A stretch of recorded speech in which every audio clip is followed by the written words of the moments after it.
Mark గారు రాసిన సువార్త 1వ అధ్యాయం 2-3 వచనాలను ఒకసారి మనం ధ్యానించే ప్రయత్నం చేద్దాం. ఇదిగో నా దూతను నీకు ముందుగా పంపుచున్నాను, అతడు నీ మార్గము సిద్ధపరచును. ప్రభువు మార్గము సిద్ధపరచుడి, ఆయన త్రోవలు సరాలము చేయుడని అరణ్యములో కేక వేయుచున్న ఒకని శబ్దము అని ప్రవక్త అయిన యెషయా చేత వ్రాయబడినట్టు బాప్తిస్మమిచ్చు యోహాను అరణ్యములో నుండి పాప క్షమాపణ నిమిత్తము మారు మనస్సు విషయమైన బాప్తిస్మము ప్రకటించుచు వచ్చాను. యేసుక్రీస్తు ప్రభులవారు భూమి మీదకు వచ్చి సువార్త పరిచర్యను ప్రారంభించకుండా ముందు, యేసుక్రీస్తు ప్రభులవారు పరిచర్యను ప్రారంభించకుండా ముందు ఒక వ్యక్తి ముందుగా వచ్చి పరిచర్యను ప్రారంభించారు. ఆ వ్యక్తి ఎవరు అని మనము లేఖనాలను కానీ మనం చూసినట్లయితే ఆ వ్యక్తి యోహాను అని మనకు కనబడుతుంది. ఈ యోహాను గారికి ఉన్నటువంటి విశేషం ఏమిటంటే, ఆయన ఏ పని చేశాడో ఆ పనిని ఆయనకు పేరుగా పెట్టబడింది. ఆయన ప్రధానంగా బాప్తిస్మాన్ని ప్రకటించడానికి వచ్చాడు. ప్రధానంగా బాప్తిస్మాన్ని ప్రజల్లోనికి పరిచయం చేయడానికి వచ్చాడు. మరొక మాటలు చెప్పాలంటే ప్రభువును పరిచయం చేయటానికి ఆయన వచ్చాడు. ఆయన కుటుంబం అంతా కూడా ఆయనను ఆహ్వానించేటప్పుడు ముందు అనేక శ్రమలను, ముందు అనేక నిందలను పొందుకున్న కుటుంబం. మంచి వృద్ధాప్యంలో ఆయన జన్మించాడు. జన్మించినటువంటి యోహాను వాస్తవానికి చూస్తే యాజకుల కుటుంబంలో జన్మించాడు కాబట్టి ఒక మాటలు చెప్పాలంటే శ్రేష్టమైన జీవితాన్నే జీవించే పరిస్థితులు ఉన్నవాడే. ఈరోజు సేవకులు అంటే బహుశా మనకు పెద్దగా గౌరవ మర్యాదలు ఉండకపోవచ్చేమో కానీ ఇశ్రాయేలీయుల సమాజంలో దేవుని సేవకులనంటే, దేవుని పరిచర్య చేసేవారంటే చాలా గౌరవం ఉండేది. అలాంటి గౌరవప్రదమైనటువంటి కుటుంబంలో జన్మించినటువంటి వ్యక్తి బాప్తిస్మమిచ్చు యోహాను. లేదంటే అప్పటి వరకు పిల్లలు లేకుండా బాధపడుతూ పిల్లల కొరకు ఎదురు చూస్తున్న సందర్భంలో పుట్టినటువంటి వ్యక్తి ఎవరనంటే బాప్తిస్మమిచ్చు యోహాను. ఇలాంటి సౌకర్యవంతమైన కుటుంబంలో, గౌరవప్రదమైన కుటుంబంలో మంచి వృద్ధాప్యంలో పుట్టినప్పుడు తన తల్లిదండ్రులైన, తమ కుటుంబ సభ్యులైన ఎంతో అల్లారు ముద్దుగా పెంచుకున్నటువంటి వ్యక్తిగా యోహాను మనకు కనబడుతున్నాడు. కానీ ఆయన పరిచర్య జీవితంలోనికి ఒక్కసారి మనం వచ్చి అడుగుపెట్టి చూసినట్లయితే ఆయన పరిచర్య మనం అనుకుంటున్నంత సౌలభ్యంగా, సౌకర్యంగా ఆయన పరిచర్య జీవితము లేదు. ఎక్కడుంటున్నాడు ఆయన?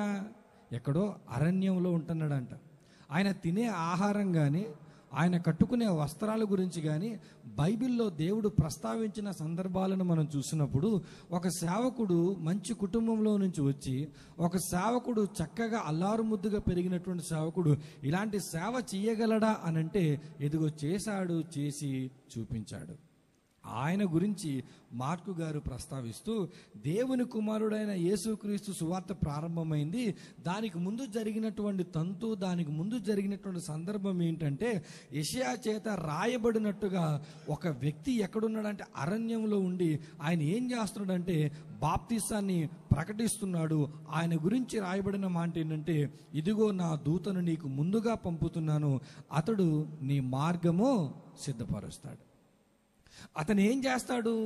మార్గాన్ని సిద్ధపరుస్తాడు. అతను ఏం చేస్తాడు? మార్గాన్ని సరళము చేస్తాడు. ఇప్పుడు చూడండి, చక్కగా హైవే రోడ్లో మనం ప్రయాణం చేస్తుంటాం. హైవే రోడ్లో ప్రయాణం చేస్తున్నప్పుడు మనకి ఏమైనా ఇబ్బందిగా ఏమైనా అనిపిస్తుందా? చక్కగా సాఫీగా ప్రయాణం సాగిపోద్ది. కానీ ఒకసారి మీరు ఆలోచించండి, కొండల గుట్టల మధ్య లేదా ఆ పొలాల మధ్య, ఇళ్ళ స్థలాల మధ్య, ఇలాంటి వాతావరణంలో ఉన్నటువంటి నేలపైన రోడ్డు వేసేటప్పుడు రోడ్డు వేసే వారి యొక్క శ్రమలు ఎలా ఉంటాయి? అడవుల్లో రోడ్లు వేసినప్పుడు కానీ, లేదా సముద్ర జలాల మధ్య బ్రిడ్జిలు కడుతున్నప్పుడు కానీ, లేదా పొలాల మధ్య రోడ్లు వేస్తున్నప్పుడు కానీ, అలాంటి రోడ్డు మార్గాన్ని వేసేవాళ్ళు ఎంత శ్రమపడి రోడ్డు వేస్తారు మీరు చూడండి. రోడ్డు మార్గాన్ని వేసేవారు ఎంత శ్రమ పడతారో ప్రయాణం చేసేవారు అంత శ్రమ పడాల్సినటువంటి అవసరము లేదు. ఇప్పుడు బాప్తిసం ఇచ్చి యోహాను గారి పరిస్థితి ఏంటంటే ఆయన మార్గాన్ని సరళము చేసే పని. బాప్తిసం ఇచ్చి యోహాను చేసే పని ఏంటంటే ఆయన మార్గాన్ని సిద్ధపరిచే పని. ఈ సిద్ధపరిచే పని, సరళం చేసే పని ఎంత కష్టమైనది అనంటే అది ఊహకు కూడా అందనంత కష్టమైంది. ఎందుకంటే యేసుక్రీస్తు ప్రభుల వారే భూమి మీదకి వచ్చి తాను క్రీస్తునని ప్రజల్లోనికి ప్రూవ్ చేసుకోవడానికి ఆయనకే కష్టమైనప్పుడు యేసుక్రీస్తు ప్రభుల వారి గురించి పరిచయం చేయాలంటే బాప్తిసం ఇచ్చే యోహానికి ఎంత కష్టంగా ఉంటుంది. కానీ ఆయన అంత శ్రమలు పడి, ఆయన అంత కష్టాలు పడి, ఎన్ని నిందలు వచ్చినా, ఎన్ని బాధలు వచ్చినా, చివరికి అతని ప్రాణమే పోయినా అతను పరిచర్య ఎందుకు చేశాడనంటే అతని జన్మకు కారణం అతనికి స్పష్టంగా తెలుసు. తన కుటుంబ సభ్యులు, తన తల్లిదండ్రులు, అసలు నువ్వు ఏ సమయంలో జన్మించావో నీకు తెలుసా? ఎలాంటి పరిస్థితులలో నువ్వు జన్మించావో తెలుసా? అసలు నువ్వు ఎందుకు జన్మించావో తెలుసా అని చెప్పి తను పుట్టిన రోజు లేదా తన పుట్టుక యొక్క కారణాన్ని తమ తల్లిదండ్రులు తమ కుమారునికి స్పష్టంగా అర్థమయ్యేట్లుగా చెప్పారు. కాబట్టి ఆయన ఎన్ని కష్టాలు వచ్చినా పరిచర్య నుంచి వెనక్కి మాత్రము వెళ్ళలేదు. ఎన్ని ఇబ్బందులు వచ్చినా తను అనుకున్న పనిని, దేవుడు తనకి ఏదైతే నియమించాడో ఆ పని బహుశా ఇదిగో గంభీరంగా, గౌరవంగా, గొప్పగా కనబడకపోవచ్చేమో కానీ అతనికి ఇచ్చిన టాస్క్ని మాత్రం ఆయన ఖచ్చితంగా ఫుల్ఫిల్ చేసిన తర్వాతనే చనిపోయాడు. బహుశా ఇదిగో బాప్తిసం ఇచ్చి యోహాను తర్వాత ప్రభువు చేసిన పరిచర్య కనబడొచ్చు, అపోస్తలులు చేసిన పరిచర్య కనబడొచ్చు, తర్వాత మొదటి శతాబ్దపు సంఘము చేసిన పరిచర్య కనబడొచ్చు. వీరు చేసిన పరిచర్యలన్నీ ఘనమైనవిగా, గొప్పవిగా, అద్భుతమైనవిగా ఒకవేళ మనకు కనబడితే కనబడొచ్చేమో కానీ ప్రారంభంలో మార్గాన్ని వేసినటువంటి పరిచర్య ఎవరు చేశారు తెలుసా? యోహాను చేశాడు. ఆ యోహాను చేసిన పరిచర్య బహుశా అపోస్తలుల పరిచర్యతో పోల్చుకున్న తర్వాత, యోహాను చేసిన పరిచర్య బహుశా యేసుక్రీస్తు ప్రభుల వారితో పోల్చుకున్న తర్వాత ఆయన పరిచర్య ఎలా ఉండదు? స్వల్పమైనదిగా ఉండొచ్చు. ఆయన పరిచర్య చాలా తక్కువ కాలమే చేసి ఉండొచ్చు. కానీ దేవుడు తనకిచ్చిన పనిని మాత్రం నెరవేర్చకుండా ఆయన మాత్రము చనిపోలేదు. బాప్తిసం ఇచ్చు యోహాను జీవితంలో మనం చూస్తున్నప్పుడు బాప్తిసం ఇచ్చి యోహాను తన పుట్టుకను అర్థం చేసుకున్నాడు. బాప్తిసం ఇచ్చి యోహాను తన జన్మదినపు యొక్క అర్థాన్ని అర్థం చేసుకున్నాడు. కాబట్టి అతని జీవితం ఎలా ఉంది అని అంటే ఈరోజు మనం జ్ఞాపకం చేసుకునేదిగా ఉంది. ఈ రాత్రి దేవుడు జన్మిస్తున్న ప్రతి సేవకుడు, ఈ లోకంలో సేవకుడుగా పిలువబడి ఈ లోకంలో పరిచర్య చేస్తున్న ప్రతి సేవకుడు కూడా దేవుడు తనకిచ్చిన పనిని జ్ఞాపకము చేసుకోవాలి అని అంటే మొదట ఏం జ్ఞాపకం చేసుకోవాలి తెలుసా? నేనెందుకు ఈ లోకంలోనికి వచ్చాను అన్న సంగతిని అర్థం చేసుకోవాలి. మనలో చాలామందికి అర్థం కాని సంగతి ఏంటంటే మనం ఎందుకు బ్రతుకుతున్నామో మనకు అర్థం కాదు, మన పర్పస్ మనకు అర్థం కాదు, మన ఉద్దేశాలు మనకు అర్థం కావు. ఎందుకు అలా అర్థం కావు అని అంటే మన జీవితం మనకు అర్థం కావాలి. మన జీవితం మనకు అర్థం అవ్వాలంటే మన పుట్టుక యొక్క అర్థం మనకు తెలియాలి. మనం దేవుని దగ్గరకు వచ్చి, ప్రభువా నాకు ఏమి ఇస్తావు, ప్రభువా నాకు లోటుగా ఉంది, ఇది నువ్వు ఇస్తావా లేదా, ఇవే మనం ప్రార్థనలు చేసి ఉంటాం. కానీ దేవుని దగ్గరకు వచ్చి, ప్రభువా నన్ను ఎందుకు ఈ లోకంలో జన్మింపజేశావు, నన్ను ఎందుకు పుట్టించావు, ఏదైనా ఉద్దేశం నీకుందా అని ఎప్పుడైనా మనం ప్రార్థన చేస్తామా? మన ప్రార్థనలన్నీ కూడా సెటిల్డ్ అయిపోయే ప్రార్థనలే.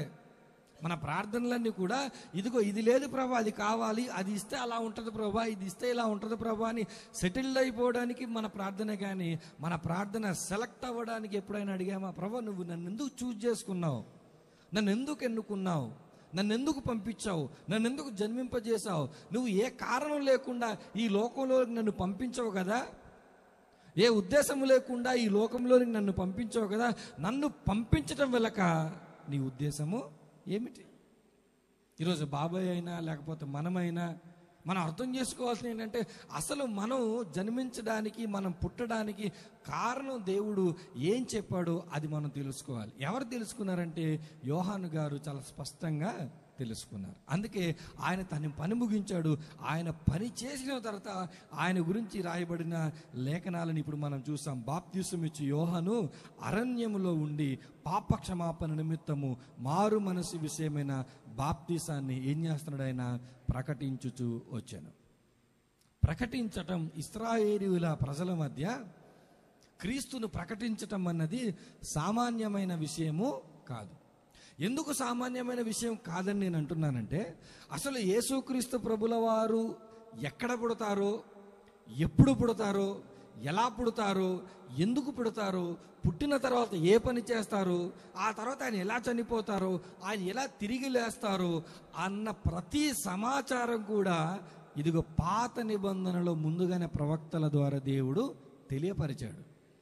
ఆల్రెడీ దేవుడు సమస్తమైన ఇన్ఫర్మేషన్ని పాత నిబంధనల ధర్మశాస్త్ర గ్రంథములో ప్రవక్తల ద్వారా దేవుడు ముందుగానే రివీల్ చేసున్నాడు, ముందుగానే ప్రకటించున్నాడు. ఇప్పుడు సమస్తాన్ని ప్రకటించినప్పుడు ప్రజల దగ్గర ఏముందంటే ధర్మశాస్త్రం ఉంది, ప్రజల దగ్గర ఏముందంటే ప్రవక్తల లేఖనాలు ఉన్నాయి. ఇప్పుడు ప్రజలకు దగ్గరికి నేను వెళ్ళి నేను క్రీస్తును ప్రకటిస్తున్నాను అని చెప్పగానే ప్రజలు మొట్టమొదట ఏం చేస్తారంటే ధర్మశాస్త్రాన్ని, ప్రవక్తల గ్రంథాన్ని పరిశోధిస్తారు. వెదర్ వీళ్ళు చెప్పినటువంటి మాట నిజమేనా కాదా, క్రీస్తుని గురించినటువంటి వీళ్ళు చెబుతున్నారు కదా, క్రీస్తుని గురించి ఈయన ప్రకటిస్తున్నాడు కదా, అది వాక్యానుసారమా కాదా, వాక్యములో ఉందా లేదని ప్రజలు ఏం చేస్తారు, ధర్మశాస్త్రోపదేశకులు ఏం చేస్తారు, పరిశీలన చేస్తారు. అంటే ఇప్పుడు జాగ్రత్తగా మీరు చూడండి, స్టూడెంట్స్ ఎవరైనా ఉన్నారనుకోండి, వారికి వెళ్ళి పాఠాలు చెప్పడం పెద్ద కష్టమేమీ కాదు. అదే టీచర్స్కి వెళ్ళి పాఠాలు చెప్పాలంటే ఎలా ప్రిపేర్ అవ్వాలి? ఇప్పుడు ఇది సేవకుల సదస్సు అనుకోండి, ఇప్పుడు నాలాంటి వ్యక్తిని పిలిస్తే నేను ఎలా ప్రిపేర్ అవుతాను? చాలామంది సేవకులు ఉంటారు కాబట్టి కొంచెం ఒళ్ళు దగ్గరెట్టుకొని ప్రిపేర్ అవుతాను. అదే విశ్వాసులు అనుకోండి, పర్లేదు వాళ్ళు అర్థం చేసుకుంటారులే అని ఎక్కడో తెలియనటువంటి కొంత రిలాక్సేషన్ ప్రసంగించేటువంటి మాకు ఉండొచ్చు. ఇప్పుడు ఎవరి దగ్గరికి వెళ్ళి ప్రకటన చేస్తున్నాడు తెలుసా? బాప్తిసం ఇచ్చే యోహాను ఇశ్రాయేలుడి దగ్గరికి వెళ్ళి ప్రకటిస్తున్నాడు. ఎవరి దగ్గరికి వెళ్ళి ప్రకటిస్తున్నాడు తెలుసా? ధర్మశాస్త్రము, లేఖనాలు కలిగిన వారి మధ్య ప్రకటిస్తున్నాడు. ఇప్పుడు ప్రకటిస్తున్నప్పుడు వాళ్ళు వాక్యానుసారంగా ఉందో లేదో తేల్చుకునే అవకాశం ఉన్న వారి చోట ఈయన వెళ్ళి ఏం చేస్తున్నాడు? ధైర్యంగా ప్రకటన చేస్తున్నాడు. అంత మాత్రమే కాదు, ఎవరి దగ్గర ఈయన ప్రకటన చేస్తున్నారో వారు ఎలాంటి వాళ్ళో తెలుసా? వాళ్ళంత సులువుగా ఏ విషయాన్ని చెప్తే ఆ విషయం నమ్మేటువంటి వారు కాదు. అంత సులువుగా ఏది చెప్తే ఆ మాటకి వారు లోబడేవారు కాదు. కాబట్టి వారిని ఎలా అర్థం చేసుకోవాలి యోహాను? ధర్మశాస్త్రాన్ని అవగాహన చేసుకోవాలి యోహాను, ప్రజలను కూడా యోహాను అర్థం చేసుకోవాలి. ధర్మశాస్త్రపు అవగాహన లేకుండా క్రీస్తుని గురించి ప్రకటించినా, లేదా ప్రజలను అర్థం చేసుకోకుండా క్రీస్తుని గురించి ఆయన ప్రకటించినా, ఇదిగో ఫలితం ఏమవుద్దంటే శూన్యమైపోద్ది. కాబట్టి ఇప్పుడు బాప్తిసం ఇచ్చి యోహాను గారి పరిస్థితి ఏంటంటే వాక్యం పైన అవగాహన ఉండాలి, ప్రజలపైన కూడా అవగాహన ఉండాలి. ఇప్పుడు వాక్యం పైన అవగాహన పెట్టుకున్నాడు, ప్రజలపైన అవగాహన పెట్టుకున్నాడు. ఇప్పుడు పరిచర్యలోనికి వచ్చాడు, ఆయన పని చేసుకుంటూ వెళ్ళిపోయాడు. ఇప్పుడు దేవుడు ప్రస్తుత దినాలలో నేటి తరపు క్రైస్తవ్యంలో ఈరోజు దేవుడు కోరుకుంటున్నది ఏంటి అని అంటే తెలుసా? మంచి నాయకత్వం చేయగలిగేటువంటి నాయకులు కావాలని దేవుడు కోరుకుంటున్నాడు.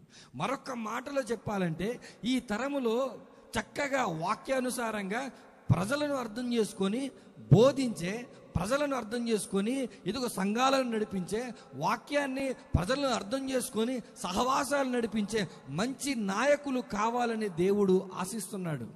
ఎందుకంటే ఆ రోజు ఇశ్రాయేలీయుల పరిస్థితి ఎలా ఉందో, వాళ్ళ దగ్గర వాక్యం ఉన్నా వారు క్రీస్తుని ఎలా నమ్మలేదో, ఈరోజు క్రైస్తవ్యము దానితో పాటు లోకము పరిస్థితి ఏంటంటే బైబిల్ ఎంత అందుబాటులో ఉన్నా, బైబిల్ ఎంత విరివిగా అందుబాటులో ఉన్నా క్రీస్తును క్రైస్తవులు నమ్మలేకపోతున్నారు నమ్మినట్లుగా. అట్ ద సేమ్ టైం లోకం కూడా నమ్మలేకపోతుంది. ఇలాంటి కఠినమైనటువంటి పరిస్థితులలో, ఇలాంటి జటిలమైనటువంటి పరిస్థితులలో ఈరోజు క్రైస్తవ్యానికి దేవుడు కోరుకుంటున్న నాయకులు ఎటువంటి నాయకులై ఉండాలంటే వాక్యం పైన అవగాహన కలిగి ఉండాలి, ప్రజలను అర్థం చేసుకోవాలి, ఈ వాటిని మిళితం చేసుకొని సేవ చేయగలిగేటువంటి నాయకులు కావాలని దేవుడు కోరుకుంటున్నాడు. అలాంటి నాయకులు ఒకవేళ దేవుడి దగ్గరకు వస్తే పరిచర్య ఎలా జరుగుతుందో కొన్ని సంగతులు నేను చూపించే ప్రయత్నం చేస్తాను. బైబిల్లో నుంచి కొంతమంది వ్యక్తులను ఎన్నుకొని వారి జీవితంలో వాళ్ళు కలిగి ఉన్నటువంటి విలువలను కానీ మనం చూసినట్లయితే దయచేసి ఆదికాండంలోనికి ఒకసారి మనం వెళ్దాం. ఆదికాండము 22వ అధ్యాయము, ఆదికాండము 22వ అధ్యాయములో 2వ వచనాన్ని ఒకసారి చూద్దాం. అప్పుడు ఆయన, నీకు ఒక్కడై ఉన్న నీ కుమారుని అనగా నీవు ప్రేమించు ఇస్సాకును తీసుకొని మోరియా దేశమునకు వెళ్ళి అక్కడ నేను నీతో చెప్పబోవు పర్వతములలో ఒకదాని మీద దహన బలిగా అతని నడిపించమని చెప్పాను.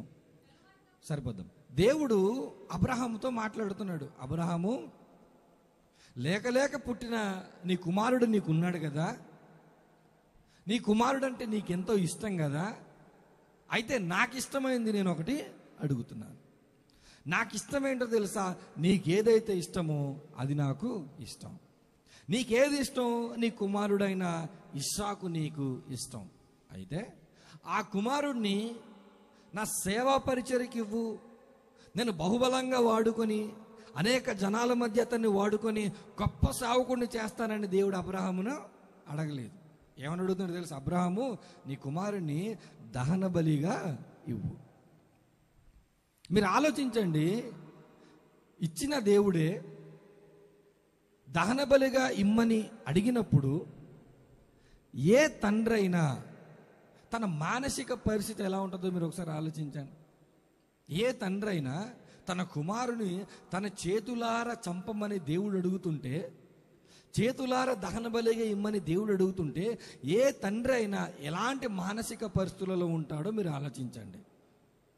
కానీ అలాంటి మానసిక పరిస్థితుల గుండా అబ్రహాము వెళ్ళినా సరే, అబ్రహాం ఏం చేశాడనంటే, దేవుడు అడిగాడు కదా అని చెప్పి తన మనసుని నిబ్బరం చేసుకున్నాడు.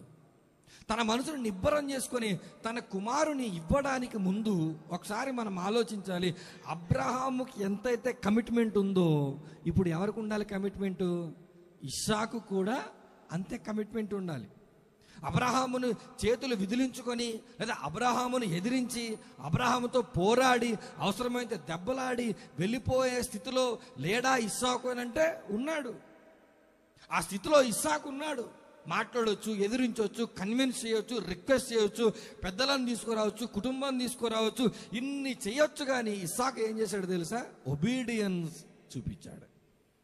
ఇస్సాకు ఏం చేశాడు తెలుసా? విధేయత చూపించాడు.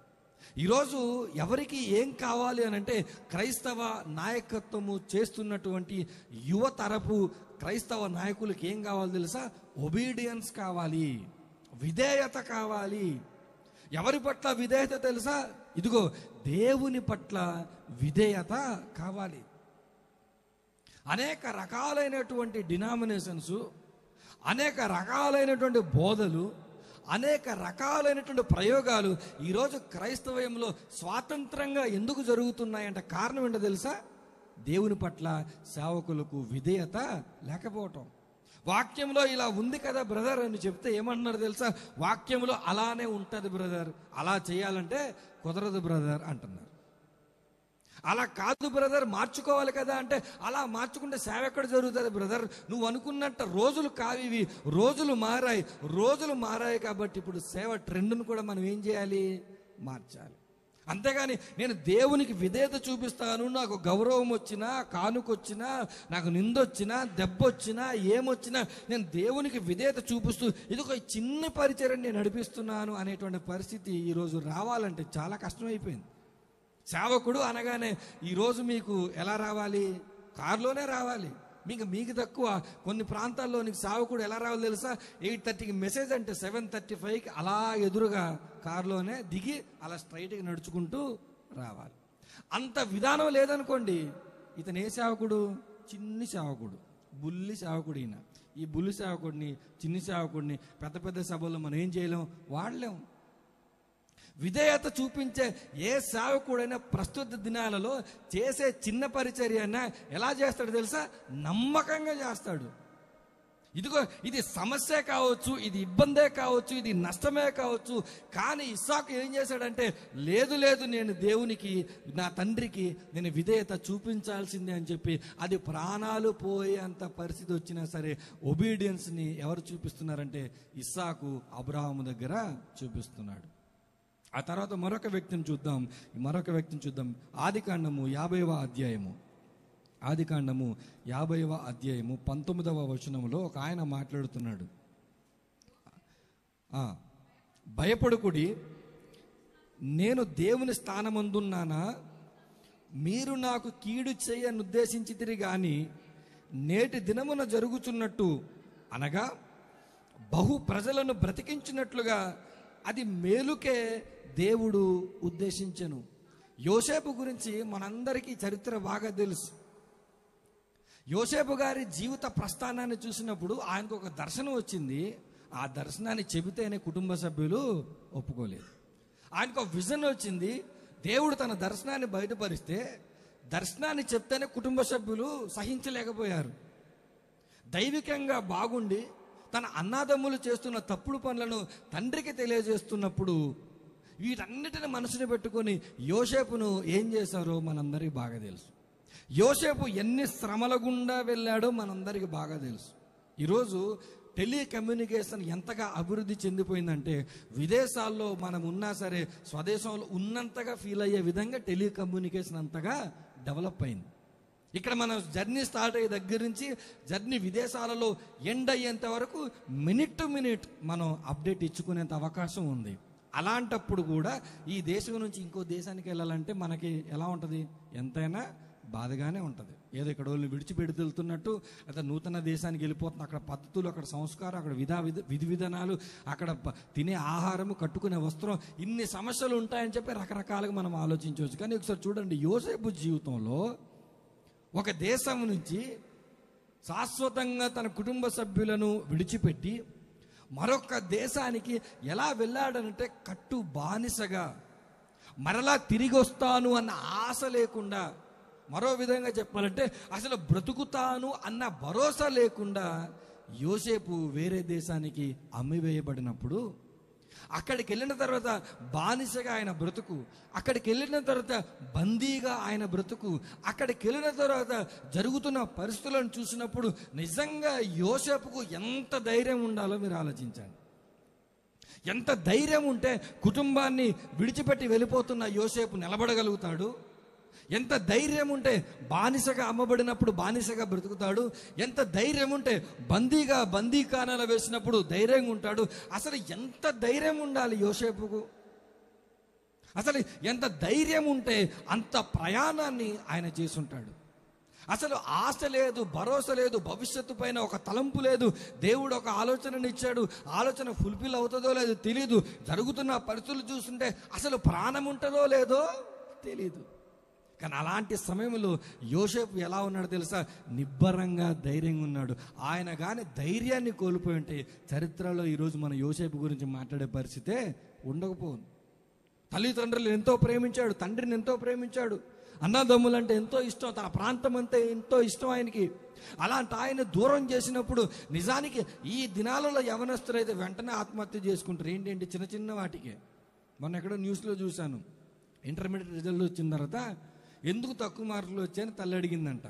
సరే ఈ కారణం చెప్తే ఆ అమ్మాయి కారణం చెప్తే తల్లికి నచ్చలేదంట. సరే ఇద్దరికి మాట పెరిగి ఏం చేశారు తెలుసా? ఆమె ఒక చాకు కత్తి తీసుకుంది, ఈమె ఒక కత్తి తీసుకుంది. తల్లి కూతుర్లు పొడుచుకొని చచ్చిపోయారంట. దేనికోసం? ఇంటర్మీడియట్లో వచ్చిన మార్కులు ఎందుకు తక్కువ వచ్చాయి అన్న దానికోసం. అంటే కనీసం ఏ పరిస్థితిని కూడా హ్యాండిల్ చేయలేనంత పేషెన్స్ లేనటువంటి జనరేషన్ ఈ జనరేషన్. కనీసం దేనికి కూడా తట్టుకోలేని ఓర్పు లేనటువంటి తరం ఈ తరం. కానీ నిజానికి చూడండి, ఆ రోజుల్లో యవనస్తుడైనటువంటి యోసేపు ఎంత ధైర్యంగా ఉంటే ఆయన అనుకున్నట్టుగా, దేవుడు ఆయనకు చెప్పినట్టుగా ఒక అధికారిగా ఆయన నిలబడ్డాడు. దేవుడు కోరుకుంటున్నాడు నేటి క్రైస్తవపు యువకులలో ఉండాల్సినటువంటి రెండవ విలువ ఏంటో తెలుసా?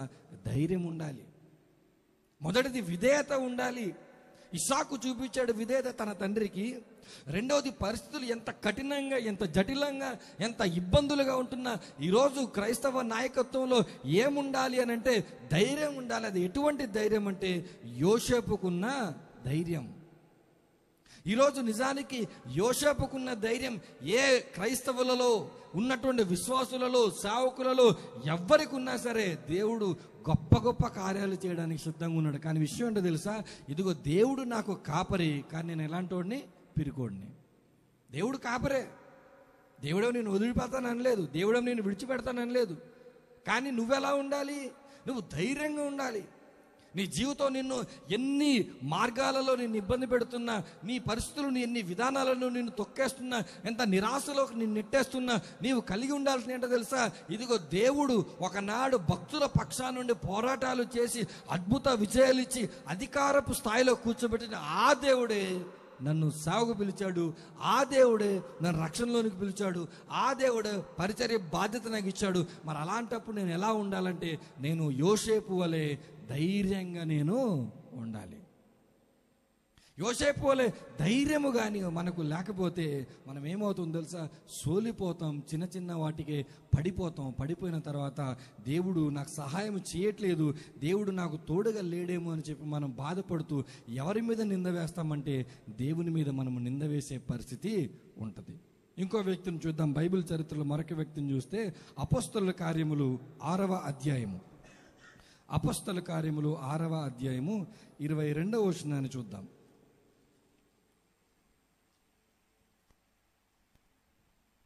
7వ అధ్యాయం 22వ వచనం. 7:22 చూడండి. మోషే ఐగుప్తీయుల సకల విద్యలను అభ్యసించి మాటల యందును కార్యముల యందును ప్రవీణుడై ఉండెను. ఐగుప్తు దేశంలోనికి బానిసలుగా ఉన్నారు ఇశ్రాయేలీయులు. ఈ బానిసత్వంలో నుంచి బయటికి తీసుకుని రావడానికి దేవుడికి ఒక వ్యక్తి కావాలి. ఆ వ్యక్తి ఎవరు అని దేవుడు ఆలోచన చేస్తే ఆ వ్యక్తి ఎవరు? మోషే. దేవుడు తన పరిచర్యకు పిలవకుండా ముందు, దేవుడు తనను పరిచర్యలోనికి వాడుకోకుండా ముందు మోషే యొక్క స్థితి ఏంటంటే, మోషే యొక్క స్టేటస్ ఏంటంటే, మోషే యొక్క లెవెల్ ఏంటంటే, ఐగుప్తు దేశములో ఉన్న అన్ని విద్యలను అభ్యసించాడంట. యోసేపుకు మోషే గారికి సైన్స్ తెలుసు, మోషే గారికి మ్యాథ్స్ తెలుసు, మోషే గారికి లాంగ్వేజెస్ తెలుసు, మోషే గారి యుద్ధాలు తెలుసు, మోషే గారికి పరిపాలన శాస్త్రం తెలుసు. మోషే గారికి అన్ని విషయాలపైన మంచి పట్టున్నటువంటి వ్యక్తిగా, అభ్యసించిన వ్యక్తిగా మోషే గారు కనబడుతున్నారు. అభ్యసించడమే కాదు, ఆయన ఎడ్యుకేటెడే కాదు, ఆయన ఏం చేస్తున్నాడంట, ఆయన మాటల్లో ప్రవీణత. అంటే అతనిలాగా ఎవరము మాట్లాడలేమంట. అతనిలాగా ఒక స్టేజ్ పై నిలబెడితేను, ఒక మనుషులతోనూ మాట్లాడమంటేను అతను ఇచ్చిన స్పీచ్ వల్లే మనం ఎవరము ఇవ్వలేము. అంత ప్రవీణత మాటల్లో ఉంది. ఎవరికి? మోషేకి. సరే, ఈయన మాటల గారడి చేసేవాడే అనుకుంటారేమో మీరు, ఈయన కేవలం మాట్లాడేవాడే అనుకుంటారేమో. ఆయన మాటల విషయంలో కాదంట, కార్యముల విషయంలో కూడా. అంటే ఏదైనా పని మోషే నువ్వు చెయ్యవయ్యా అంటే ఆయన పని ప్రారంభించి చివరికి పని ముగించే వరకు ఆ పనిని చూస్తే ఎంతో చక్కగా, అందంగా, అద్భుతంగా చేయగలిగినటువంటి టాలెంట్ ఎవరికి ఉందంటే మోషే గారికి ఉంది. దేవుడు ఎన్నుకునేటువంటి వ్యక్తులు ఎప్పుడు 10th క్లాస్ ఫెయిల్ అయిన వ్యక్తులే ఉండరు. అది ఎప్పుడో తరం. అది ఇంకా 10th క్లాస్ ఫెయిల్ అయిపోయిన తర్వాత సేవలోనికి వచ్చారు, ఈ డైలాగులు వేసే తరం ఎప్పుడో గడిచిపోయింది. ఇప్పుడు దేవుడు ఎన్నుకునేటువంటి వ్యక్తులు ఎలా ఉన్నారంటే, ఇదిగో మోషే ఏ స్టాండర్డ్లో ఉంటున్నాడో అలాంటి వ్యక్తులను కూడా దేవుడు ఎన్నుకుంటున్నాడు, అలాంటి వ్యక్తులను కూడా దేవుడు నిలబెడుతున్నాడు. ఇప్పుడు మోషేను దేవుడు పిలిచినప్పుడు మోషే యొక్క పరిస్థితులన్నీ, మోషే యొక్క విధానాలను ఎలా అంటే పని చేయగలిగిన సమర్థుడైన. నువ్వు ఏదైనా పనప్పజిప్పు, ఆ పనిని కాదనకుండా, లేదనకుండా ఆయన చేయగలిగినటువంటి నైపుణ్యం కలిగినటువంటి ఒక వ్యక్తిగా ఎవరు కనబడుతున్నారంటే మోషే గారు కనబడుతున్నారు. ఈరోజు క్రైస్తవ విశ్వాసులలో పని కలిగి, నైపుణ్యం కలిగి మేము ఈ పని చేస్తామండి అని చెప్పి పరిచర్యకు వచ్చే వాళ్ళు ఎవరైనా ఉన్నారా? అవును, మాకు ఈ పని వచ్చి మమ్మల్ని ఉపయోగించుకోండి పరిచర్యలో, నాకు డ్రైవింగ్ వచ్చండి, లేకపోతే నాకు కెమెరా ఆపరేట్ చేయటం వచ్చండి, లేకపోతే నాకు మ్యూజిక్ ప్లే చేయటం వచ్చండి, ఇదిగో నన్ను ఉపయోగించుకోండి అనేటువంటి విశ్వాసులు ఎక్కడ కనబట్లేదు. ఎంతకీ ఏం చేయాలి? దేవుని సేవకులు రండి, ఈ పని చేయండి, ఆ పని చేయండి, అలా చేయండి, పరిచర్య భారం ఉంది, మీరు మాకు సహకరించండి, మీరు తోడుగా నిలబడండి, మనం కలిసి పరిచర్య చేయాలని చెప్పాలే తప్ప విశ్వాసుల్లో ఈరోజు చలనం ఉందా అంటే లేదు. కాబట్టి దేవుడు ఏమంటున్నాడు అంటే, ఒక నాయకుడిని దేవుడు ఎన్నుకున్నప్పుడు మోషే వలె అద్భుతమైనటువంటి ప్రతిభా పాఠవాలను ప్రదర్శించిన తర్వాత దేవుడు ఏం చేస్తాడంటే దానంతటిని న్యూట్రల్ చేసేసి, మరోలా చెప్పాలంటే దానంతటి జీరో చేసేసి ఇప్పుడు దేవుడు తన పనిని అప్పగింది. ఐగుప్తు విద్యలతో మోషే ఏం చేసుకుంటాడు?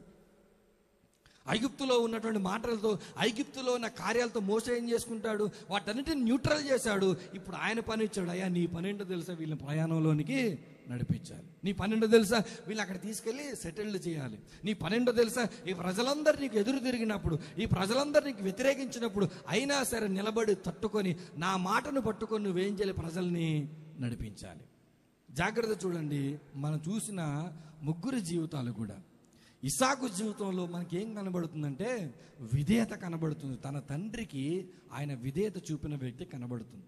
ఎలాంటి పరిస్థితుల్లో విధేయత చూపించాడు, ప్రాణాల మీదకు వచ్చే అంతలాగా విధేయత చూపించాడు. విధేయత అంటే మనం అనుకునేంత సులువైనది, సులభమైనది ఇస్సాకు జీవితంలో అయితే జరగలేదు. అటు తండ్రికైనా బాధే, ఇటు కుమారునికైనా బాధే, అటు తల్లిగారికైనా బాధే. ఇప్పుడు అబ్రహాం నిజంగా ఇస్సాకును కానీ వధించి దహన బలి ఇచ్చి వెళ్ళిపోయి ఉంటే అబ్రహాం బతుకుండేవాడు తమ భార్య చేతిలో. ఒకనొక సందర్భంలో పిల్లలు లేనప్పుడు ఊరుకోలేదు ఆమె తల్లి, లేనిపోయిన మార్గంలో ఆయన నెట్టింది. అలాంటిది నిజంగా దహన బలి ఇచ్చి వెళ్ళిపోయింటే ఈయన బలైపోయిన ఇంటికి వెళ్ళి ఉండేసరికి నీకు ఒకరోజు నాకు దేవుడు కనిపించాడు, నాకు కూడా చెప్పాడు అబ్రహామును బలిగిమ్మన్నాడు అని చెప్పి అబ్రహాం తీసుకెళ్ళి ఈయన బలి ఇచ్చేంత స్థాయి ఆమెది. ఇప్పుడు ఈయన ఏం చేయాలి, ఈయన కఠినంగా ఇదిగో దహన బలి ఇచ్చిన తర్వాత కాదు, ఇచ్చిన తర్వాత కూడా భరించాల్సిన బలిని ఆయన ఊహించుకునే ధైర్యం చేశాడు, విధేయత చూపించాడు ఇస్సాకు. యోసేపు జీవితంలో ఎన్ని కష్టాలు వచ్చినా, ఎన్ని ఇబ్బందులు వచ్చినా, ఇదిగో దేవుడు నాకు దర్శనం ఇచ్చాడు కాబట్టి, దేవుడు నాకు మాట ఇచ్చాడు కాబట్టి నెరవేర్చేది ఆయన. ఈ నెరవేర్పు క్రమంలో నన్ను ఎంతమంది ఎన్ని రకాలుగా బాధ పెట్టినా, ఎన్ని ఇబ్బందులు పెట్టినా నేను నిలబడాలని చెప్పి తనను తాను ధైర్యపరుచుకున్నాడు యోసేపు. తనను తాను మనోనిబ్బరం చేసుకున్నాడు. అందుకే యెహోషువతో దేవుడు మాట్లాడుతూ నీవు ఎలా ఉండమన్నాడు, నిబ్బరంగా ఉండమన్నాడు. మోసే తర్వాత పరిచయం చేస్తున్న యెహోషువకి ఇచ్చిన మాట ఏంటి తెలుసా, నువ్వు స్టెడ్ ఫాస్ట్, నువ్వు నిబ్బరంగా ఉండకపోతే, నువ్వు ధైర్యంగా ఉండకపోతే నువ్వు ఏమవుతావు అని అంటే ఇదిగో నా పరిచర్యలో నువ్వు వాడబడలేవు. కాబట్టి నువ్వు ధైర్యంగా ఉండమని చెప్పిన ఆ మాటలు ఇదిగో యోసేపు జీవితంలో కనబడుతున్నాయి. ఆయన తను ఎంతో ధైర్యంగా ఉన్నాడు. మోసే జీవితాన్ని మనం చూస్తే పని విషయంలో ఆయన ఎంత నైపుణ్యం కలిగిన వాడు ఉన్నాడంటే, దేవుడిచ్చిన పనిని ఎన్ని ఇబ్బందులు వచ్చినా చేయగలిగాడు అనంటే ఆయన నేర్చుకున్న విద్యలు, ఆయనకున్నటువంటి స్థితిగతులు. ఇప్పుడు చూడండి, ఈ 3 విలువలను కలిపి ఒక వ్యక్తి జీవితంలో మనం చూడొచ్చు. దాన్ని మనం చూద్దాం. ఇప్పుడు హెబ్రీయులకు రాసినటువంటి పత్రిక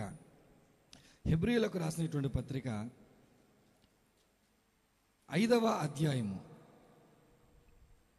హెబ్రీయులకు రాసినటువంటి పత్రిక 5వ అధ్యాయము 7వ వచనాన్ని ఒకసారి చూద్దాం. శరీరధారి అయి ఉన్న దినములలో మహారోదనముతోనూ కన్నీళ్లతోనూ తన్ను మరణము నుండి రక్షింపగలవానికి ప్రార్థనలను యాచనలను సమర్పించి భయభక్తులు కలిగి ఉన్నందున ఆయన అంగీకరింపబడెను. ఆయన కుమారుడై ఉండియు తాను పొందిన శ్రమల వలన విధేయతను నేర్చుకునేను. మరియు ఆయన సంపూర్ణ సిద్ధి పొందినవాడై మెల్కీసెదెకు యొక్క క్రమములో చేరిన ప్రధాన యాజకుడని దేవుని చేత పిలువబడి తనకు విధేయులైన వారికి అందరికీ నిత్య రక్షణకు కారకుడాయను. ఇక్కడ విషయం ఏంటంటే, ఒక సేవకుడికి ఉండేటువంటి విలువలు, ఒక సేవకునికి ఉండాల్సినటువంటి క్యారెక్టర్ గురించి మనం మాట్లాడినప్పుడు, ఒక సేవకుడు వలన జరిగేటువంటి ఒక ఘనమైన కారణం ఏంటంటే నిత్య రక్షణ.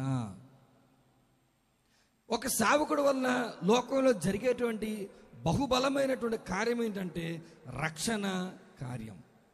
ఇప్పుడు ఈ రక్షణ కార్యాన్ని గురించి మాట్లాడుతూ యేసుక్రీస్తు ప్రభుల వారు భూమి మీద శరీరధారి అయి ఉన్న దినములో ఆయన ఏం చేశాడంట, ఆయన కుమారుడే. ఆయన ఏమై ఉన్నాడు, కుమారుడై ఉన్నాడు. కానీ ఆయన ఏం చేశాడు తెలుసా, తాను పొందిన శ్రమల వలన ఏం నేర్చుకున్నాడు చెప్పాలా, తను పొందిన శ్రమల వలన ఏం నేర్చుకున్నాడు, విధేయత నేర్చుకున్నాడంట. ఆయన అంటే దేవునికి ఎలా లోబడాలో యేసుక్రీస్తు ప్రభుల వారు నేర్చుకున్నారు. మీరు ఎప్పుడైనా నేర్చుకున్నారా?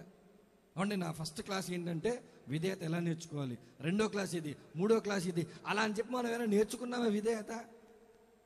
కానీ యేసుక్రీస్తు ప్రభుల వారు తనకు వచ్చిన కష్టాలు, నష్టాలు, ఇబ్బందులు అనే యూనివర్సిటీలో ఆయన ఏం నేర్చుకున్నాడంటే ఒబీడియన్స్ నేర్చుకున్నాడంట, విధేయత నేర్చుకున్నాడంట.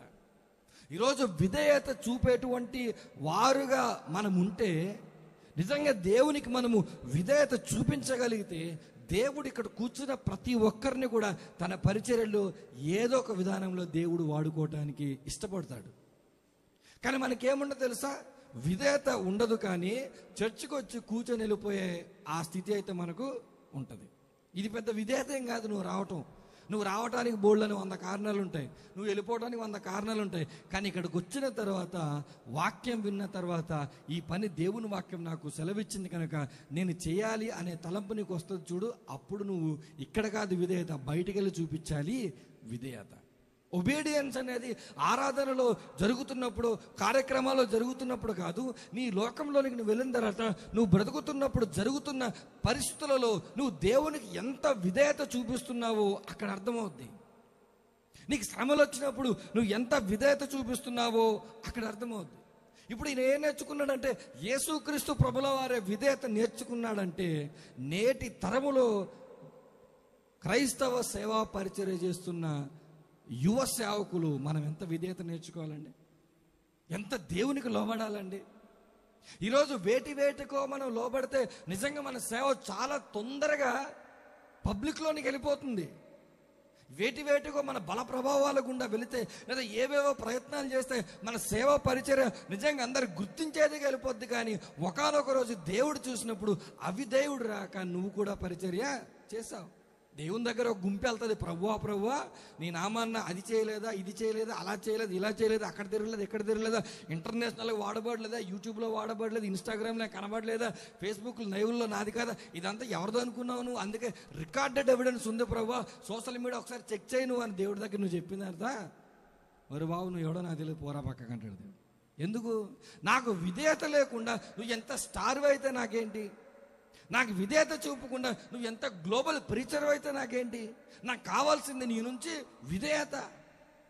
ఈరోజు క్రైస్తవ సేవా ప్రపంచంలో మనం ఇవ్వాల్సిందే ప్రసంగాల కంటే మనం ఇవ్వాల్సింది ఏంటో తెలుసా? పరిచర్య విధానాలు ఇవ్వాలి. మనం పరిచర్య ఇలా చేయాలని చూపించేటువంటి క్రైస్తవ సేవకులు ఈరోజు లేకుండా పోయారు. ఒక ఆయన మాట్లాడుతూ అంటున్నాడంట, ప్రతి ఊర్లో ఏముండాలి తెలుసా? ఏముండాలి? చర్చ్ ఉండాలి. ప్రతి ఊర్లో ఏముండాలి? అదేమో తప్ప? నా మాట మీకు అర్థం. ప్రతి ఊర్లో చర్చ్ ఉండాలి తప్ప? అది తప్పు కాదు. ఏది తప్పు చెప్తుంది? ప్రతి ఊర్లో నా చర్చ్ ఉండాలి అన్నాడంట. ఆయన ఏమన్నాడు? ప్రతి ఊర్లో చర్చ్ ఉండాలంటే బాగానే ఉంది, కానీ ప్రతి ఊర్లో నా చర్చ్ ఉండాలి. ఆల్రెడీ చర్చెస్ ఉన్నాయి కదండి అంటే, ఉన్నా సరే నా దగ్గరకు వచ్చేవాళ్ళు నా దగ్గరకు వస్తారని ఆయన ప్రతి ఊర్లో చర్చ్ మొదలు పెట్టడం స్టార్ట్ చేశాడంట. అంటే ఇప్పుడు చూడండి పరిచర్య విధానం. ఇప్పుడు తర్వాత తరాలు ఎలా చేయాలి తెలుసా? గుండాయిజంతో, రౌడీయిజంతో, బల ప్రభావాలతో పరిచర్య చేసే పరిస్థితులు ఈరోజు క్రైస్తవంలో కనబడుతున్నాయి. అలాంటప్పుడు దేవుడు ఏం కోరుకుంటాడు? విధేయత కలిగిన సేవకుడు ఇతను, నా మాటకు లోబడే సేవకుడు, నా వాక్యానికి లోబడే సేవకుడు, నా పరిచర్య విధానానికి లోబడే సేవకుడు. యేసు ప్రభువే విధేయతకు లోబడితే ఒక సేవకుడివి నువ్వెంత విధేయత చూపించడానికి. ఒక సేవకుడు ఎందుకు విధేయత చూపించలేకపోతున్నాడంటే, ఇస్సాకు వలె ఆయన మనస్సు తండ్రికి అప్పగించుకోవడానికి ప్రాణం పోయినా పర్వాలేదు అనుకునే మనస్సు లేదు. కాబట్టి ఇదిగో ప్రాణాలు కాపాడుకోవటానికి మనం చెప్పే కబూర్లు ఎన్నైనా ఉండొచ్చు. అందుకే దేవుడు అంటున్నాడు, ఇదిగో హెబ్రీ గ్రంథకర్త చెప్తున్నాడు, ఆయన కుమారుడై ఉన్నాడు. ఆయనేమో సాదాసీదా మనిషి కాదు, ఆయన సాధారణమైన వ్యక్తి కాదు, ఆయన కుమారుడై ఉన్నాడు. ఆయన కుమారుడై ఉండి కూడా తాను పొందిన శ్రమల వలన ఏం నేర్చుకున్నాడంటే విధేయత నేర్చుకున్నాడు. ఈరోజు కూర్చొని మనం ప్రభువు పాదాల దగ్గర పడి, ప్రభువా నిన్నిలా విధేయత చూపించాలి, నీ మాటకు ఎలా లోబడాలి, నువ్వంటే ఎలా భయపడాలి అని చెప్పి మనము విధేయత కానీ మనం నేర్చుకోకపోతే, ఇదిగో తర్వాతి తరాలకు మన క్రైస్తవ్యాన్ని ఎలా అందిస్తాము అని అంటే, ఇదిగో మంచి క్రైస్తవ్యాన్ని మనం అందించము కానీ చెడు క్రైస్తవ్యాన్ని మనము అందిస్తాం. ఇక్కడ కూర్చున్న ప్రతి ఒక్కరితో కూడా ఒక మాట అడుగుతాను, మీకు ఎప్పుడైనా మీకు క్రైస్తవ్యం తెలిసినప్పటి నుంచి, అంటే మీరు క్రీస్తుని నమ్ముకున్నప్పటి నుంచి, లేదా మీరు మందిరానికి వస్తున్నప్పటి నుంచి క్రైస్తవ్యం ఎలా ఉందో, ఇప్పుడు ఎలా ఉందో ఎప్పుడైనా ఆలోచించారా? అప్పుడు పాస్టర్ గారులు ఎలా ఉండేవారు, అప్పుడు ప్రార్థనలు ఎలా ఉండేవి, అప్పుడు ప్రసంగాలు ఎలా ఉండేవి, అప్పుడు ఆరాధనలు ఎలా ఉండేవి, అప్పుడు విధానాలు ఎలా ఉండేవి, ఈరోజు ఎలా ఉన్నాయని ఆలోచించారు ఎవరైనా? ఎవరు కూడా ఆలోచించేంత తీరిక ఉండదు. ఎందుకు తెలుసా? మీకు మీ కుటుంబాలు, మీ యొక్క పనులు, మీ యొక్క విధానాలు, ఇవే మీ బాధ తప్ప, ఇదిగో నేను ఒక క్రైస్తవుడిని, దేవుడు నన్ను రక్షించాడు, దేవుడు నన్ను పిలుచుకున్నాడు, ఇదిగో ఈ క్రైస్తవ్యం ఎలా ఉంది, నా తర్వాతి తరాలు, నా పిల్లలకు ఎలాంటి క్రైస్తవ్యం అందుతుందని చెప్పి ఎవరైనా ఆలోచించేవారు ఉన్నారా అంటే ఆలోచించేవారు ఎవరు కూడా లేరు. ఆలోచించే విశ్వాసులు లేరు కనుక, బాధపడే విశ్వాసులు లేరు కనుక, ఏడ్చే విశ్వాసులు లేరు కనుక, ప్రార్థించే విశ్వాసులు లేరు కనుక, ఈరోజు క్రైస్తవ సేవలో ఇదిగో గొప్పగా వాడబడాల్సినటువంటి యువ సేవకులు నలిగిపోతున్నారు. పనికి మాలిన వాళ్ళందరూ కూడా దేవుని సేవకులుగా చాలామంది అవుతున్నారు. నిజంగా పిలువబడి, నిజంగా శ్రమల కోర్చి, నిజంగా దేవుని కొరకు కష్టపడాలనే తత్వంతో, దేవుని కొరకు సమస్తాన్ని విడిచిపెట్టి దేవుని పరిచర్య చేయాలనే విధానంలో ఈరోజు ఎంతోమంది యువ సేవకులు ప్రపంచానికి కనబడటం లేదు. ఎందుకు కనబడటం లేదంటే కారణం ఏంటో తెలుసా? విశ్వాసులుగా మీరు నిద్రపోతున్నారు. మీరు విశ్వాసులుగా, మీరు బద్ధకస్తులుగా ఉన్నారు. మీరు నిజంగా ప్రార్థించి, ప్రభువా మంచి నాయకులు మాకు కావాలి ప్రభువా, మంచి సేవకులు కావాలి ప్రభువా, ఇదిగో మా కుటుంబాలలో నుంచి వాడబడుతున్న సేవకులు బలంగా సేవా పరిచర్య చేయాలి ప్రభువా అని ప్రార్థించే తల్లులు ఎక్కడా? ప్రార్థించే తండ్రులు ఎక్కడా? ప్రభువా నా కుమార్తెకి అది ఇవ్వు, నా కుమారుడికి ఇది ఇవ్వు. ఎప్పుడు నీ గోలే తప్ప దేవుని సేవ గురించి, దేవుని సేవకుల గురించి ఎప్పుడైనా ఆలోచించిన పరిస్థితి నీకుందా? ఈ రాత్రి దేవునితో స్పష్టంగా మాట్లాడుతున్నాడు. నీ అలసత్వం వల్ల, నీ నెగ్లిజెన్స్ వల్ల వాడబడాల్సిన దేవుని సేవకులు ఉన్నతమైన స్థానాలలో లేకుండా, వాడబడకూడని పనికి మాలిన వారు, మూర్ఖులు, రౌడీలు వంటి వారు కూడా దేవుని సేవలో చలామణి అవుతున్నారు. వారి వల్ల క్రైస్తవ్యం ఈరోజు ఎంతగా నశించిపోతుందో ఈ రాత్రి ఒక్కసారి మీరు మనసును పెట్టమని దేవుడు మీతో మాట్లాడుతున్నాడు. ఎందుకో తెలుసా? యేసు క్రీస్తు ప్రభువే విధేయత చూపించాడనంటే ఈరోజు సేవకుడు దేవుని పట్ల ఎటువంటి విధేయత చూపించాలి? అలాంటి విధేయత చూపించే సేవకుల కోసం దేవుడు ఆశగా ఎదురు చూస్తున్నాడు. అలాంటి విధేయత చూపించి, విధేయతతో కూడిన, ఒబీడియన్స్తో కూడిన, వాక్య భయముతో కూడిన, దేవుని భయముతో కూడిన సేవకులు ఈరోజు నిలబడితే దేవుడు ఎంతగా ఆనందపడతాడో దేవుడు మాటల్లో కూడా నేను చెప్పలేను. ఇంకా ముందుకెళ్ళి ఈ సందర్భాల్లో మనం చూస్తుంటే, మరియు ఆయన సంపూర్ణ సిద్ధి పొందినవాడే మెల్కీషెదెకు యొక్క క్రమంలో చేరిన ప్రధాన యాజకుడిని దేవుని చేత పిలువబడి తనకు విధేయులైన వారందరికీ ఆయన ఎలా ఉన్నాడంట? నిత్య రక్షణకు కారకుడుగా ఉన్నాడంట. 7వ వచనంలో మనం చూసాం కదా, ఆయన ఎలా ఉన్నాడంటే మహారోదనముతో, కన్నీళ్లతోనూ తను మరణం నుండి రక్షింపగలవానికి ప్రార్థనలు, యాచనలు సమర్పించాడంట. భయభక్తులు కలిగి ఉన్నందున ఆయన అంగీకరించబడ్డాడంట. ఒకసారి ఆయన గెత్సెమనే తోటలో ప్రార్థన చేస్తున్నాడు. ఏమని తెలుసా? ప్రభువా నీ చిత్తమైతే ఈ గిన్నె నా యొద్ద నుండి తొలగించు. తర్వాత ఏమంటున్నాడు ఆయన? అయినను నా చిత్త ప్రకారం కాదు ప్రభా, నీ చిత్తమే సిద్ధించునుగా. ఏమండి, యేసుక్రీస్తు పడిన శ్రమల గురించి గుడ్ ఫ్రైడే ప్రసంగం చెప్పినప్పుడు ఏడవని వాళ్ళు ఎవరైనా ఉన్నారా? యేసుక్రీస్తు ప్రభు గురించి శ్రమల్లో ఆయన ఇలా బాధపడ్డాడు, అలా బాధపడ్డాడు, ఇలాంటి కొరడా దెబ్బలు తిన్నాడు, అంత కష్టపడని ఎక్స్ప్లెయిన్ చేస్తున్నప్పుడు ఏడవని తల్లులు ఎవరైనా ఉన్నారా? ఖచ్చితంగా అందరి హృదయాలలో ఏమొస్తుందో తెలుసా? బాధ. ఇంతలా బాధించారా ప్రభువుని? ఇంతలా వేదనకు గురయ్యాడా ప్రభు?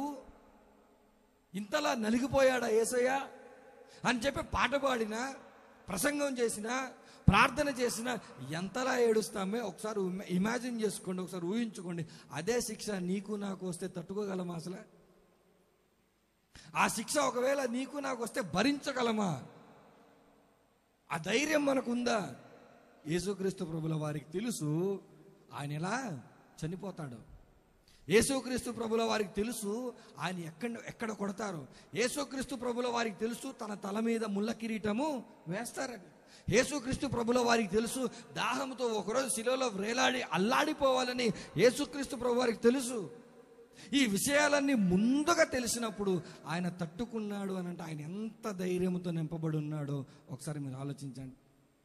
కొన్ని బలహీనమైన క్షణాలు ఆవరించినప్పుడు, ప్రభువా నీ చిత్తమైతే, ఇది బహుశా నేను తట్టుకోలేమో, నా వలన కాదేమో, నీ చిత్తమైతే దీన్ని తొలగించా నేను ప్రార్థన చేశాడు అని అంటే ఆయన ఎంత కఠినమైనటువంటి పరిస్థితులు ఎదుర్కొంటున్నాడో ఒకసారి మీరు ఊహించండి. డాక్టర్ గారి దగ్గరికి మీరు వెళ్ళారు, ఇంకో గంటలో మీరు చనిపోతారని చెప్పాడు అనుకోండి, ఏం చేస్తారు మీరు? ఎవరా అంటారు? మంచి మాట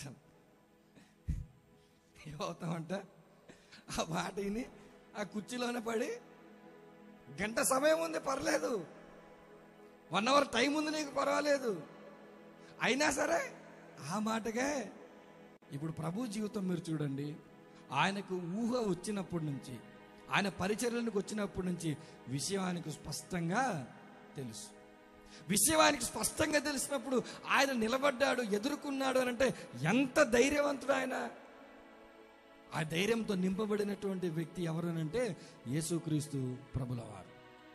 ఒకటి, ఆయన విధేయత నేర్చుకున్నాడు. 2, ఆయన ధైర్యంగా ఉన్నాడు. 3వది మనం చూస్తాం, ప్రధాన యాజకుడని దేవుని చేత పిలువబడి తనకు విధేయులైన వారందరికీ నిత్య రక్షణకు కారకుడయ్యాను అంటే ఆయన పనిని గురించి ప్రస్తావించబడింది. ఆయన ఏ స్థితిలో ఉన్నాడో తెలుసా? ప్రధాన యాజకుని యొక్క స్థితిలో ఉండి ఇదిగో ప్రజలను రక్షించాడు. పాపాల నుంచి ప్రజల్ని ఒక రక్షించే పనిలో, ఈ లోకంలో పాపాల నుంచి రక్షించే పని ఆయన తప్ప ఎవ్వరూ చేయలేరు. అది ఆయనకే సాధ్యము తప్ప ఎవరికి సాధ్యము కాదు. అలాంటి పనిని, ఒక అద్భుతమైనటువంటి పనిని ఎవరు చేశారంటే యేసుక్రీస్తు ప్రభుల వారు చేశారు. జాగ్రత్త చూడండి, ఇస్సాకు వంటి విధేయత ఆయన జీవితంలో కనబడుతుంది. యోసేపుకున్న ధైర్యము యేసుక్రీస్తు ప్రభు వారి జీవితంలో కనబడుతుంది. మోసే వంటి పని జీవితం యేసుక్రీస్తు ప్రభుల వారిలో కనబడుతుంది. ఇన్ని లక్షణాలను పునిగిపుచ్చుకున్న ఆ యేసయ్య ఇప్పుడు మిమ్మల్ని దేనికి పిలిచాడు? పరిచర్యకి పిలిచాడు. ఇప్పుడు ఆ పిలిచిన యేసయ్య ఏమన్నాడు తెలుసా? నన్ను పోలి మీరు నడుచుకోండి అన్నాడు. నేను ఎలా జీవించాను? విధేయతతో జీవించాను. నేను ఎలా జీవించాను? ధైర్యంతో జీవించాను. నేను ఎలా జీవించాను? చక్కగా పని చేయగలిగి నేను జీవించాను. ఇప్పుడు ఈ విషయాలన్నీ పునికిపుచ్చుకున్న నీవైనా నేనైనా, ఆఖరికి బాప్తిసం ఇచ్చి యోహానైనా ఏం చేయాలి తెలుసా? ప్రభు ఎలాగైతే పరిచర్యలు చేశాడో మనం కూడా అలానే పరిచర్య చేయాలి. మనమందరం ఈ లోకంలో పుట్టాం. మనం పుట్టిన వెంటనే, మనం ఈ లోకంలోనికి వచ్చిన వెంటనే మొట్టమొదటిసారిగా ఆనందపడేది ఎవరు? మనం పుట్టిన వెంటనే ఆనందపడేది మన తల్లి తండ్రులు. మీ ఒకవేళ పాప పుట్టినా, మీకు ఒకవేళ బాబు పుట్టినా మీకుండే ఆనందము ఇంకెవరికి ఉండదు. చెప్తారు అందరు, కంగ్రాచ్యులేషన్ చెప్తారు, చాలా సంతోషం, మీకు అమ్మాయి పుట్టింది, మీకు అబ్బాయి పుట్టింది. ఎన్ని చెప్పినా నీకున్న ఆనందం వేరే వాళ్ళకు ఉంటుందా? మొదట నీకే ఆనందం. ఎంత ఆనందం అంటే మాటల్లో చెప్పలేనంత ఆనందం. నీవు మొదటిసారి పుట్టినప్పుడు నీ తల్లిదండ్రులకు చెప్పలేని ఆనందం, అద్భుతమైన గడియలు, గొప్ప సంతోషం. ఈరోజు సెలబ్రేట్ చేసుకుంటున్నాం ఏకంగా కుటుంబం అంతా కలిసి, సంఘం అంతా కలిసి, స్నేహితులంతా కలిసి. ఇదిగో పుట్టినందుకు మనం ఏం చేస్తున్నాము? సెలబ్రేషన్స్ మనం చేసుకుంటున్నాం. అయితే ఈ రాత్రి దేవుడు మరొక పుట్టుకను అటు బాబాయ్కైనా లేకపోతే నాకైనా మీకైనా మరొక పుట్టుకను ఇచ్చాడు. అదేంటో ఒకసారి మనం చూసి మనం నెమ్మదిగా ముగింపులోనికి వెళ్ళే ప్రయత్నం చేద్దాం. యోహాను గారు రాసిన సువార్త,